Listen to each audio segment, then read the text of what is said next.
लोकसभा में पास हुए वक्फ बोर्ड संशोधन बिल का मध्य प्रदेश वक्फ बोर्ड के अध्यक्ष सनवर पटेल ने स्वागत किया है। उन्होंने प्रधानमंत्री नरेंद्र मोदी और केंद्र सरकार को धन्यवाद देते हुए कहा कि इस बिल से वक्फ बोर्ड और अधिक मजबूत होगा और गड़बड़ी करने वालों पर सख्त कार्रवाई की जा सकेगी। वहीं सनवर पटेल ने कांग्रेस पर निशाना साधते हुए कहा कि वक्फ में 15,000 से अधिक संपत्तियां होने के बावजूद रेवेन्यू शून्य है, क्योंकि मध्य प्रदेश के लगभग हर जिले में वक्फ के रेवेन्यू में हेराफेरी सामने आई है। उज्जैन, इंदौर सहित कई जिलों में वक्फ की संपत्तियों का निजी लाभ के लिए दुरुपयोग किया गया, जिससे करोड़ रुपए की रिकवरी बाकी है।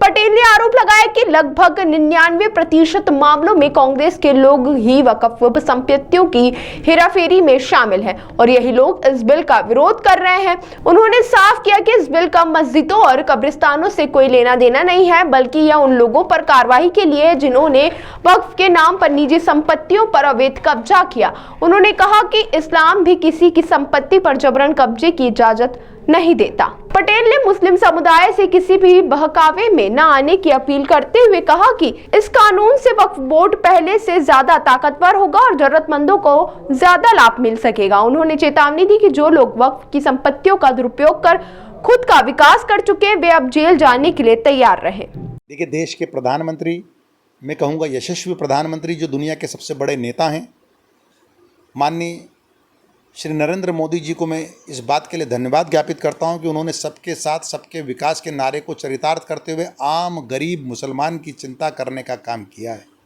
बरसों बरस से जो चंद लोग वक्फ की बेशकीमती संपत्तियों पर कब्जा करके बैठ गए थे, आज इस बिल के माध्यम से उनके कब्जे हटाकर और आम गरीब ज़रूरतमंद लोगों की शिक्षा का काम, उनको पढ़ाने का काम, उनके स्वास्थ्य का काम, उनके रोजगार की चिंता हम जब कर पाएंगे जब उन वक्फ माफियाओं से संपत्ति छीनेंगे और अपनी इनकम को बढ़ाकर इन गरीब लोगों की हम मदद कर पाएंगे, तभी वाकिफ की मंशा अर्थात दानदाता की का उद्देश्य पूरा हो पाएगा। अब सवाल आपने किया कि कुछ लोग इसमें विरोध कर रहे हैं। ये विरोध करने वाले वो लोग हैं जो बरसों बरस से इन लगभग 70 सालों से इन संपत्तियों पर कब्जा करके बैठे हैं। कब्जा करने के बाद इससे जो इनकम आ रही है वो वक्फ हित में ना लगाते हुए, समाज हित में, परोपकार के कार्यों में न लगाते हुए, जन कल्याण के कार्यों में न लगाते हुए इस पैसे से वो अपना घर चला रहे हैं। उनका पेट नहीं भर रहा है 70 साल के बाद भी। लेकिन ये मोदी सरकार है, ये डॉक्टर मोहन यादव जी की सरकार है। अब ऐसे अवैध काम से अपना पेट नहीं भरने वालों को ठीक करने का काम ये सरकार कर रही है और उसी कड़ी में ये बिल लाई है। हम इसका स्वागत करते हैं, इसका अभिनंदन करते हैं।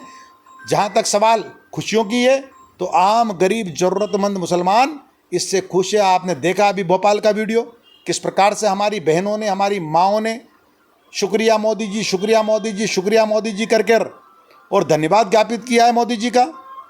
और जो भड़काने वाले लोग हैं, मैं उन्हें ताकीद करना चाहता हूँ कि आप भड़काना बंद कीजिए।